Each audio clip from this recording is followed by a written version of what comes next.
غیر لوگوں نے کیا پروپیگنڈا کیا کہ حضور صلی اللہ علیہ وسلم کے طور طریقوں کو قدامت پرستی قرار دیا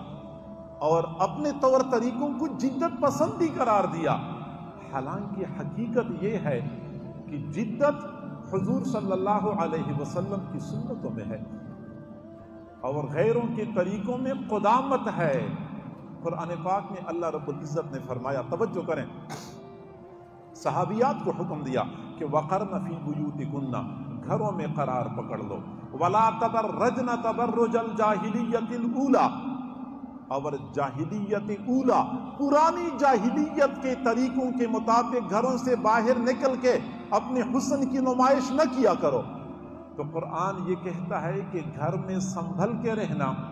یہ جدید حکم ہے، اور گھر سے خواتین کا باہر نکلنا اور اپنے حسن کے جلوے دوسروں کو دکھانا، اس کو قرآن نے جاہلیت الاولا کہہ دیا ہے، یہ پرانی جاہلیت ہے۔ اب میں آپ کو بتاؤں کہ آج کل جدید لوگوں کا جو دماغ ہے، اور پھر حضور صلی اللہ علیہ وسلم کی بعثت سے پہلے عرب معاشرے کا جو قدیم حال تھا، جاہلیت الاولا کی حالت تھی، میں کہتا ہوں دونوں میں ایک زبردست مناسبت پائی جاتی ہے۔ حضور صلی اللہ علیہ وسلم جب تشریف نہیں لائے تھے، اس وقت عرب معاشرے میں بے پردگی تھی، پردے کا تو کوئی تصور ہی نہیں تھا،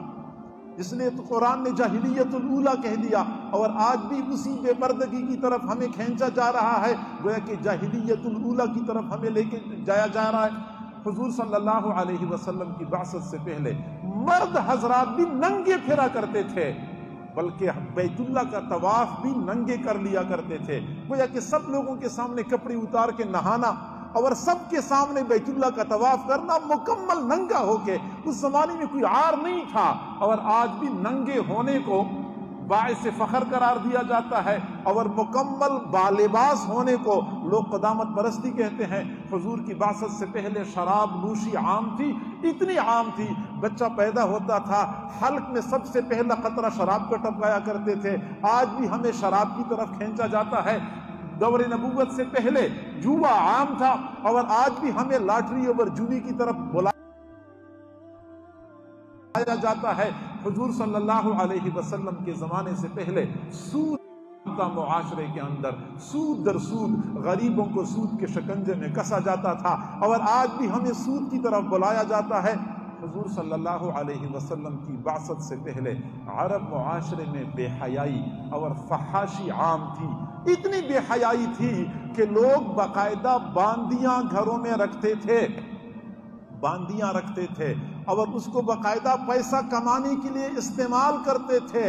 آج تو پھر بھی کچھ بچت بچاؤ ہے، اس زمانے میں فاحشہ عورتیں اپنے گھروں پر جھنڈے لگایا کرتی تھی، بخاری شریف کی روایت ہے۔ جھنڈا لگانے کا مقصد یہ ہوتا تھا کہ یہاں اگر کسی بندے نے آنا ہے تو آ سکتا ہے، باقاعدہ جھنڈے لگا کے لوگوں کو دعوت دی جاتی تھی، اور آج ہمیں اسی عریانی اور فحاشی کی طرف بلایا جاتا ہے۔